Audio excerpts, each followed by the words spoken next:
I'm going to go a little bit closer. I don't want to spook this guy. We've got a monitor lizard here in the leaf litter under this plant.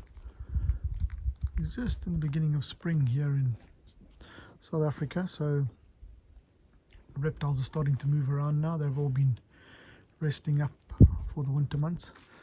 Most people think that's hibernation, but it's not. Hibernation tends to occur in places where got a lot of ice and snow on the ground and very, very cold conditions for a set period where there's no resources, and animals would freeze if they didn't go into a place where they could stay warm and safe for the period that the metabolism was slowed right down. Whereas these guys are living in an area where our winters are actually not that cold. They're fairly mild. We never get snow, we never get ice, and they go into a state of torpor, which is reduced metabolic rate, if you want to call it that, and it's not for a definable period, and it's not to the same extent that you would have with hibernation, and it's called brumation. So these guys just started to come out now. They've obviously used up a lot of fat reserves, but the interesting thing with brumation is that through the winter months, when it is cold, they will sort of, on nice warm days, come out of their hiding spots and move around after a few hours, maybe go lay in the sun, suntan a bit and get warm and go back into their hiding spots. But they do use up fat reserves, particularly in the tail. So now starting to move around and look for food. You get two monitors in this particular area, the bush monitor and the water monitor.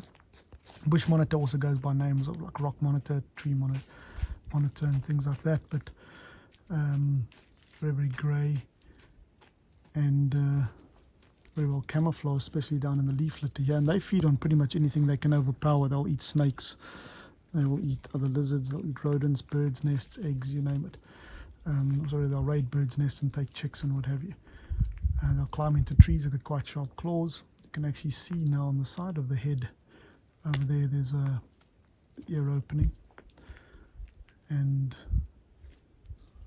it's busy monitoring me at the moment. It's got the, it's going to start running soon, so I don't want to go any closer.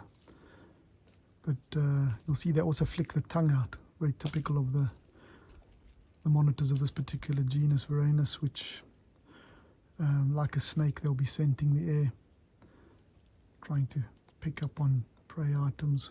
I'll put the two forks of the tongue into the two little openings in the palate, which then analyze the scent, tell them not only what it is but which direction it's gone in. Should they stick to the left or the right? So it's a sort of a directional scent organ. Most people know it as the organ of Jacobson. Got to stay out of the way of the birds though. These particular monitors are sought after by eagles, particularly the martial eagle, which is our largest eagle in this area. But they can also fall prey to leopards and even big snakes and other small mammalian predators as well. Unlike a few other lizard groups, the tail is not shed at any time, but they will, if highly threatened and can't get away, they'll actually feign death. They'll actually act like they're dead. You can turn them upside down, they'll just lie there. That's called thanatosis.